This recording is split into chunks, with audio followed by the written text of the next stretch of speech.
ইণ্টাৰনেটৰ তিতা মিঠা। ইণ্টাৰনেটৰ তিতা মিঠা অৰ্থাৎ ইণ্টাৰনেটৰ ভাল বেয়া।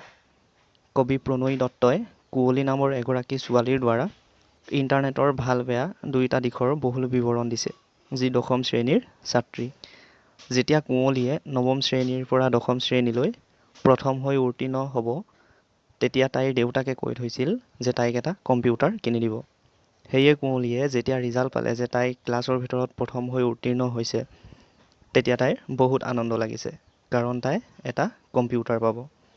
তাই তাতকৈ বেছি হেঁপাহত আছিল সেইটো ভাবি যে কম্পিউটাৰত ইণ্টাৰনেটো সংযোগ থাকিব, যাতে মাকৰ মতে তাইৰ জ্ঞানৰ যি সীমা, সেই সীমা অসীমলৈ বিস্তৃত হওক। কিন্তু কুঁৱলীয়ে ইণ্টাৰনেটৰ বিষয়ে একোৱেই জনা নাছিল। কেৱল ইণ্টাৰনেট শব্দটোকহে জানিছিল, যিটো ইণ্টাৰকানেকশ্যনৰ ইণ্টাৰ আৰু নেটৱৰ্কছৰ নেট লগ হৈ ইণ্টাৰনেট হৈছে, যাক নেট বুলিও কোৱা হয়, যাক নেটৱৰ্ক অফ নেটৱৰ্ক বুলিও কোৱা হয়, যি বিশ্বব্যাপী থকা এক ব্যৱস্থা। চমুকৈ যদি কওঁ, হাজাৰ হাজাৰ কম্পিউটাৰৰ নেটৱৰ্কৰ সমষ্টিয়ে হৈছে ইণ্টাৰনেট। কুঁৱলীয়ে কম্পিউটাৰ পাম বুলি ভবাৰ পিছৰে পৰা তাই কম্পিউটাৰৰ বিষয়ে য'তে পায় ত'তে জানিবলৈ ধৰিলে, যাতে বেছিকৈ নহ'লেও তাই কম্পিউটাৰটো কিদৰে ব্যৱহাৰ কৰে, কেনেকৈ চলায় তাৰ বিষয়ে জানি ল'ব পাৰে। আৰু শিকি লোৱাৰ পিছত এতিয়া কেৱল ৰৈ আছে কেতিয়াকৈ কম্পিউটাৰটো তাই পাব আৰু তাইৰ সপোনটো পূৰ হ'ব। তাইৰ সপোন পূৰ হ'ল। তাইক দেউতাকে এটা কম্পিউটাৰ আনি দিলে।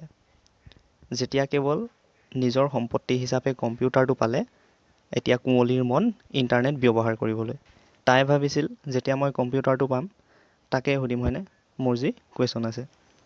তাইৰ কি কৰোঁ, কি নকৰোঁ, কোনটো আগত, কোনটো পাছত কৰোঁ, তেনেকুৱা লাগিবলৈ ধৰিলে। কেনেকুৱা হৈছে? সাধু কথাৰ দৰে, যেন আইতাকৰ কোলাত মূৰ থৈ জোনাক নিশা তৰা গণি গণি শুনা এজনী ৰাজকুমাৰীৰ এখন যাদু লগা আইনা থকা সাধুটো। তেতিয়া ৰাজকুমাৰীয়ে কি কৰিব কোৱাচোন? নিশ্চয় আইনাত ইটো চাওঁ, সিটো চাওঁ লাগি থাকিব হয়নে? কুঁৱলীৰো একেই অৱস্থা। কুঁৱলীয়ে প্ৰথম ইণ্টাৰনেটত দেখি থকা www নো কি হয় তাক জানিবলৈ গুগলত চালে। তেতিয়া লগে লগে উত্তৰ পালে যে প্ৰথম ই ছুইজাৰলেণ্ডৰ জেনেভাত অৱস্থিত পদাৰ্থ কণিকাৰ তাত্ত্বিক আৰু ব্যৱহাৰিক গৱেষণাৰ আন্তঃৰাষ্ট্ৰীয় আৰু অতি উচ্চ মানৰ পৃথিৱী বিখ্যাত গৱেষণাগাৰ, চমুকৈ চাৰ্নত। www অৰ্থাৎ ৱৰ্ল্ড ৱাইড ৱেবৰ যিটো ধাৰণা, তাক উলিয়াইছিল 1989 চনত। আৰু সমগ্ৰ পৃথিৱীৰ তথ্য পাতিৰ ভাণ্ডাৰ হৈছে ৱেব। ৱেব বৰ্তমান বেছি জনপ্ৰিয় হয়নে? যাৰ দ্বাৰা wwwত যিবোৰ পাঠ থাকে, গ্ৰাফিক্স, ভিডিঅ' আৰু অডিঅ' ৰূপত থাকে, সেইবোৰ এটা এটাকৈ সহজে ৱেবত চাব পাৰোঁ। আৰু ইণ্টাৰনেটত যি ৱেব পেজ হয়নে, দেখিছাই ৱেবছাইট, হোম পেজ, ব্ৰাউজাৰ, তাকো কুঁৱলীয়ে জানি ল'লে। তাই মুঠতে সকলোবোৰৰ পৰা এটা কথাই জানিলে যে বিজ্ঞান হওক, বিভিন্ন কলা সম্পৰ্কে হওক বা আন যিকোনো কথা হওক, পৃথিৱীত কি কি ঘটনা ঘটি আছে, সকলো ইণ্টাৰনেটতে সোমাই থাকে। কুঁৱলীৰ এগৰাকী বহুত ভাল বান্ধৱী আছিল, যাৰ নাম আছিল শ্বেৰন, যি আগতে কুঁৱলীৰ লগতে পঢ়িছিল, কিন্তু এতিয়া দেউতাকৰ চাকৰিৰ বাবে তাইকো মস্কোলৈ লৈ গৈছিল। কুঁৱলীয়ে কি কৰিছে, কম্পিউটাৰটো পোৱাৰ পৰা কেৱল ইণ্টাৰনেটত ইটো কৰোঁ, সিটো কৰোঁ লাগি আছে হয়নে? এতিয়া আকৌ শ্বেৰনলৈ ইমেইল কৰোঁ বুলি ভাবিছে। সেইমতে ইমেইলৰ শুভাৰম্ভ তাইলৈকে কৰিলে, আৰু শ্বেৰনেও সঁহাৰি দিলে।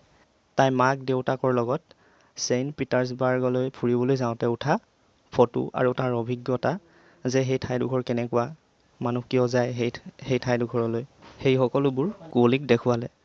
কুঁৱলীয়ে সেইবোৰ চাই বহুত ভাল পালে। তাই গম পালে যে আমি কোনো ঠাইলৈ নগ'লেও আমাৰ বন্ধু বান্ধৱীৰ পৰা তেওঁলোকে দেখা দৃশ্যবোৰৰ সৌন্দৰ্যৰ সোৱাদ আমি এইদৰেই ল'ব পাৰোঁ। আৰু কুঁৱলীয়ে দেশ বিদেশত থকা তাইৰ বন্ধু বান্ধৱীলৈ ইমেইল দিবলৈ আৰম্ভ কৰিলে। এটাৰ পিছত এটা, এটাৰ পিছত এটা, যি পাইছে হয়নে? ইমেইলৰ পিছত তাই ভিডিঅ' কল কৰিলে, আৰু ভিডিঅ' কল কৰি তাইৰ কাৰোবাৰ লগত মুখামুখিকৈ কথা পাতি থকা যেন লাগিলে। এনেদৰে কুঁৱলীৰ মন মগজু সকলো ইণ্টাৰনেটে লৈ ল'বলৈ আৰম্ভ কৰিলে। তাই বিজ্ঞানৰ পৰীক্ষা নিৰীক্ষাৰ বিষয়েও জানি ল'লে। আৰু কুঁৱলীয়ে সপ্তাহটোৰ কেইটামান দিন ঠিক কৰি লৈছিল যে মই এইকেইটা দিন কম্পিউটাৰ চলাম। যিবোৰ পুৰণি চিনেমা য'ত আমাক নীতি শিক্ষা দিয়া হয়, সেই চিনেমাবোৰ, ভাল গায়ক গায়িকাৰ চিৰযুগমীয়া গীত আৰু খেলা ধূলা কৰি তাইৰ মন ভৰি পৰিল। পূজাৰ বন্ধত যেতিয়া কুঁৱলীৰ মাকে দক্ষিণ ভাৰতৰ ফালে ফুৰিবলৈ যাব বুলি সিদ্ধান্ত ল'লে, মানে কেৰেলা, তামিলনাডু, কৰ্ণাটকা, অন্ধ্ৰপ্ৰদেশ যাব আৰু ক'ৰবালৈ, তেতিয়া যাম বুলিহে ভাবিছে, বাকী একোৱেই নাজানে যে কেনেকৈ যাব, কিহত যাব, ক'ত থাকিব, কি চাবলৈ যাব। সেয়ে মাকে যদিও যাম বুলি ক'লে, এতিয়া চিন্তা হৈছে। দেউতাকে আকৌ অফিচৰ কাম কৰি থাকোঁতে টিকট কৰা, হোটেল ঠিক কৰা, ক'লৈ যাব এইবোৰ কৰিবই নোৱাৰিলে। কুঁৱলীয়ে তেতিয়া হাঁহি মাৰি ক'লে যে ইণ্টাৰনেটটো কি, মই সজাবলৈ থৈছোঁ নি, তোমালোকে একো চিন্তা নকৰিবা। তেতিয়া কুঁৱলীয়ে টিকট কটাৰ পৰা ধৰি ক'ত থাকিব, কি চাব, সকলো দামে কামে চাই ইণ্টাৰনেটতে সকলো ঠিক কৰিলে আৰু মাক দেউতাককো দেখুৱালে। আনহে নালাগে, তাই এডভান্সকৈ পইচাও দিলে যিখন হোটেলত তেওঁলোক থাকিব, আৰু তাক কৰিছিল ই-বেংকিঙৰ যোগেদি। আৰু সকলোৰে বাবে কাপোৰো অৰ্ডাৰ কৰি দিলে ই-কমাৰ্চৰ দ্বাৰা, যাৰ বাবে সময়ো লাঘু হ'ল আৰু কষ্টও নহ'ল।